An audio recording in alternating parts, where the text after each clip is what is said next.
মরহুম প্রেসিডেন্ট জিয়াউর রহমান, আল্লাহ তাকে শহীদ হিসাবে কবুল করুন। মৌলানা আব্দুল হামিদ খান ভাসানী, যার অসামান্য অবদান রয়েছে জাতির জন্যে। জেনারেল আতাউল গনি উসমানী, যিনি মুক্তিযুদ্ধে সফল নেতৃত্ব দিয়েছেন। স্বাধীনতার পতাকা উত্তোলনকারী আসম আব্দুর রব, যিনি সাহসী যুবক হিসাবে সেদিন গর্জন করেছিলেন। বাজেট সেশনের শুরু থেকে এ পর্যন্ত যে সমস্ত সম্মানিত সদস্যবৃন্দ আলোচনায় অংশগ্রহণ করেছেন, আমি তাদের সকলকে অন্তরের অন্তঃস্থল থেকে ধন্যবাদ জ্ঞাপন করছি। সকলেই তাদের বিবেচনাবোধের জায়গা এবং জ্ঞান থেকে এই আলোচনায় অংশগ্রহণ করেছেন। আমি এই ধারণা পোষণ করতে চাই, দেশ, সমাজ, জাতি এবং দিনের কল্যাণেই তারা তাদের আলোচনা রেখেছেন। এটি ঠিক যে সকলের চিন্তাধারা একই ধরনের হবে না,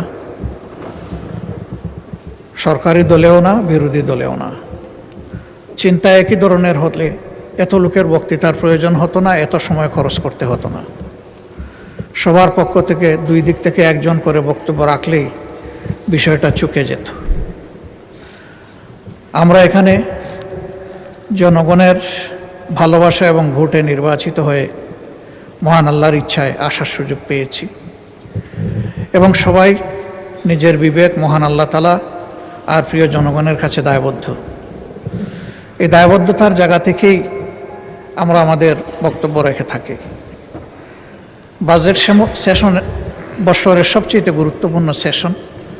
এর ভিত্তির উপর পুরা বছরটি কেমন যাবে তাই নির্ভরশীল।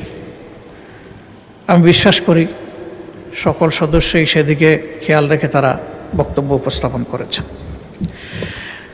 আমি আমার বক্তব্যের সূচনায় গভীর শ্রদ্ধা প্রদর্শন করছি এবং তাদের জন্য মাগফিরাত কামনা করছি। মরহুম প্রেসিডেন্ট জিয়াউর রহমান, আল্লাহ তাকে শহীদ হিসাবে কবুল করুন। মৌলানা আব্দুল হামিদ খান ভাসানী, যার অসামান্য অবদান রয়েছে জাতির জন্যে। জেনারেল আতাউল গনি উসমানী, যিনি মুক্তিযুদ্ধে সফল নেতৃত্ব দিয়েছেন। স্বাধীনতার পতাকা উত্তোলনকারী আসম আব্দুর রব, যিনি সাহসী যুবক হিসাবে সেদিন গর্জন করেছিলেন। সকল শহীদ এবং জীবিত মুক্তিযোদ্ধা, 90-এর গণ আন্দোলনের শহীদ, 28 অক্টোবরের শহীদ, পিলখানা হত্যাকাণ্ডের শহীদ, শাপলা চত্বরের শহীদ, 17.5 বছর ফ্যাসিবাদী শাসনের বিরুদ্ধে লড়াই করতে গিয়ে যে সমস্ত লোক শহীদ হয়েছেন, বিশেষ করে আমার প্রিয় দলের সম্মানিত সিনিয়র নেতৃবৃন্দ। আমরা একটি কষ্টে ভোগা দল। আমাদের 1-2 করে 11 জনকে আমাদের বুক থেকে ছিনিয়ে নেওয়া হয়েছে। 12 নম্বর জন এখানে জীবিত আছেন। বাকি সকলেই দুনিয়া থেকে বিদায় নিয়েছেন। আল্লাহ তাআলা তাদের সকলকে শহীদের যথাযথ মর্যাদা দান করুন। তাদের দুঃখী পরিবারের প্রতি আমি গভীর সমবেদনা জানাচ্ছি।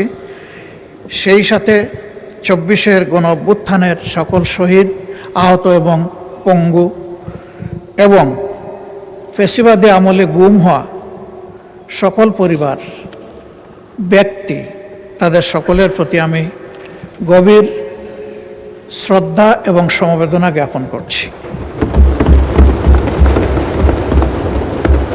পিলখানায় নির্মমভাবে যাদেরকে হত্যা করা হয়েছে, জাতির শৌর্যবীর্যের জায়গায় মূলত আঘাত দেওয়া হয়েছে।